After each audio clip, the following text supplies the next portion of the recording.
समान नागरिक संहिता को लागू करने की दिशा में अब प्रदेश में कवायद ने रफ्तार पकड़ ली है। इसके लिए बनाई गई उच्च स्तरीय कमेटी संभाग स्तर पर रायशुमारी कर रही है। भाजपा का मानना है कि सभी वर्गों और धर्मों के लिए यूसीसी लागू करना जरूरी है। हालांकि विपक्ष इसे स्वतंत्रता और संविधान से छेड़छाड़ के प्रयास बता रहा है। पेश है एक रिपोर्ट। राजस्थान में यूसीसी यानी यूनिफॉर्म सिविल कोड लागू करने की है तैयारी। ड्राफ्ट बनाने के लिए सरकार ने समिति बनाई है, जिसने संभाग स्तर पर रायशुमारी शुरू कर दी है। प्रदेश में धर्म और पर्सनल लॉ से ऊपर यानी हिंदू कोड बिल और मुस्लिम पर्सनल लॉ आदि के स्थान पर सभी नागरिकों के लिए समान कानून लागू करने की योजना है। ऐसे में बहु विवाह पर रोक, विवाह एवं तलाक के अनिवार्य पंजीकरण, 3 तलाक पर प्रतिबंध, लिव इन में रहने वाले जोड़ों को अनिवार्य रजिस्ट्रेशन जैसे कई बदलाव आ सकते हैं। गौरतलब है कि पूर्व जस्टिस रंजना प्रकाश देसाई की अध्यक्षता में यह समिति बनाई गई है। उच्च स्तरीय समिति राजस्थान समान नागरिक संहिता 2026 विधेयक का ड्राफ्ट तैयार करेगी। इसके जरिए राजस्थान की सामाजिक और सांस्कृतिक परिस्थितियों के अनुसार प्रारूप तैयार करने की बात कही जा रही है। समिति की रिपोर्ट को कैबिनेट की स्वीकृति के बाद इसे विधानसभा में पेश करने की योजना है। इस बिल को लाने के पीछे सरकार की मंशा पर हमने विभिन्न वर्गों की प्रतिक्रियाएं जानी। भाजपा प्रवक्ता एडवोकेट जितेंद्र शर्मा के अनुसार प्रस्तावित बिल उचित है और लागू करने से पहले सरकार आम लोगों के सुझाव भी मांग रही है। शर्मा ने कहा कि उत्तराधिकार, तलाक आदि मामलों में भी स्थिति स्पष्ट होगी। साथ ही धर्म या समुदाय से अलग हटकर सभी के लिए एक ही कानून लागू होगा। देखिए, सबसे बड़ा यूसीसी जो सिविल कोड कानून है जो राजस्थान की सरकार लाना चाह रही है और सभी लोगों से इस पर सुझाव भी मांग रही है, उसमें चाहे वो कांग्रेस हो, चाहे बसपा हो, चाहे अन्य सामान्य जो भी नागरिक हैं राजस्थान प्रदेश के, इस कानून के आने के बाद जो अलग अलग कानून की संज्ञा दी गई है, जैसे मोमडन्स के लिए अलग है, हिंदुओं के लिए अलग है, जैसे किसी को विवाह संबंधित, तलाक संबंधित, गोद लेने संबंधित, उत्तराधिकारी संबंधित, इस तरह के जो व्यक्तिगत मामले होते हैं कानूनन रूप से सभी के लिए एक ही कानून का प्रारूप होगा। चाहे वो तलाक से संबंधित हो, चाहे विवाह से संबंधित हो, चाहे लिविंग रिलेशन से संबंधित हो, उसका रजिस्ट्रेशन होगा। मतलब ये नहीं कि जाति के आधार पर अलग अलग प्रकार से समूह को कानून की व्यवस्था दी जाए।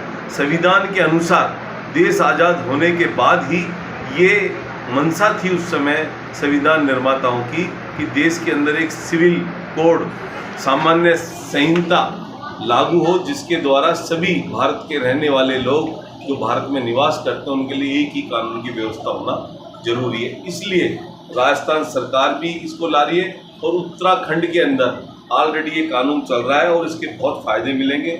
चाहे वो महिलाओं के समान अधिकार से हो, न्यायपालिका के द्वारा जो अलग अलग जातियों के आधार पर जो कानून की व्यवस्था है वो सब एक हो जाएगी। वहीं वरिष्ठ अधिवक्ता जगदीश शर्मा ने यूसीसी बिल की आलोचना की है। उन्होंने इसे भाजपा और आरएसएस द्वारा समाज को विभाजित करने की नीति बताया।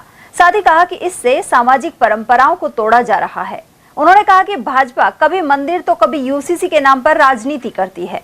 वहीं एडवोकेट शब्बीर खान ने इसे व्यक्तिगत स्वतंत्रता से छेड़छाड़ की कोशिश बताया।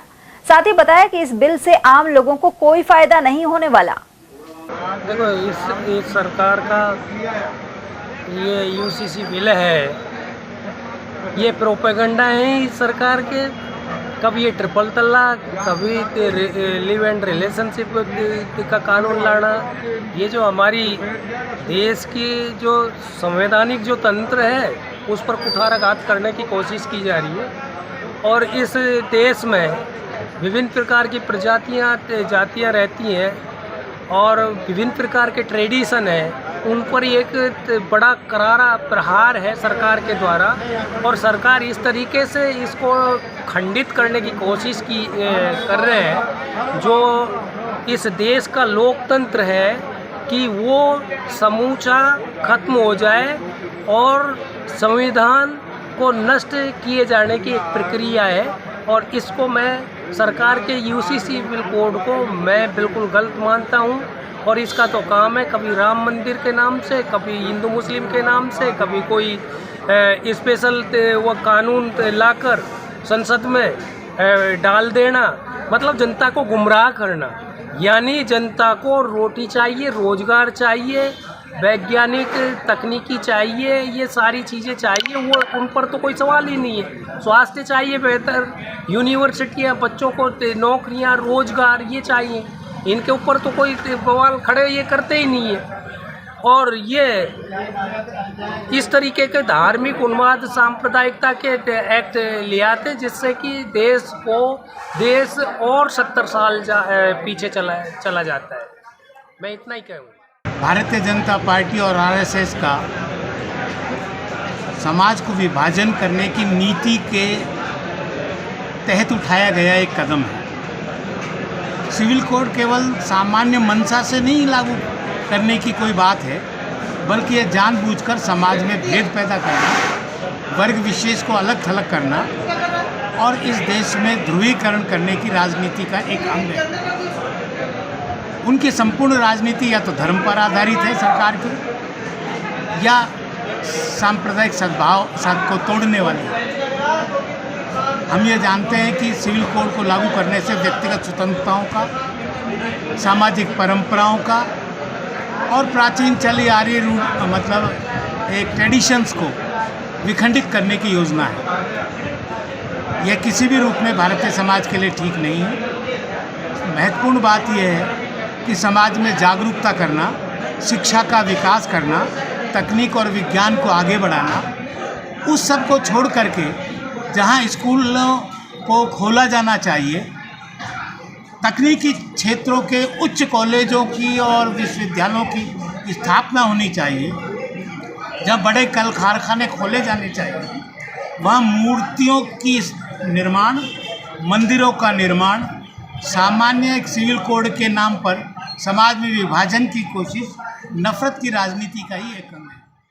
उधर प्रदेश के विधि मंत्री जोगाराम पटेल कह चुके हैं कि भारतीय संविधान के अनुच्छेद 44 में राज्य को समान नागरिक संहिता लागू करने के प्रयास का निर्देश दिया गया है। इसी संवैधानिक भावना के अनुरूप राज्य सरकार यूसीसी लागू करने की दिशा में काम कर रही है।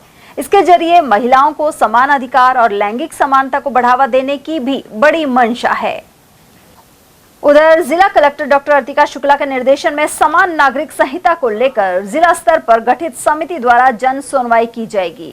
इसका आयोजन 10 जुलाई को मिनी सचिवालय स्थित कलेक्ट्रेट सभागार एवं कमरा नंबर 148 में सुबह 10 बजे से दोपहर 12:30 बजे तक जन प्रतिनिधियों के साथ होगा। साथ ही दोपहर 2 से शाम 6 बजे तक आम जन के साथ जन सुनवाई आयोजित की जाएगी। इस मौके पर विभिन्न धर्मों के प्रतिनिधि, प्रतिष्ठित शिक्षाविद, विधिवेत्ता और सामाजिक क्षेत्र में कार्यरत गैर सरकारी संगठनों के कार्यकर्ता आदि भी बुलाए गए हैं। उल्लेखनीय है कि फिलहाल गोवा, उत्तराखंड, असम और गुजरात में समान नागरिक संहिता लागू है। अब राजस्थान में इसे लेकर कवायद तेज हो गई है। Govind Nanda, ATL news, Alwar.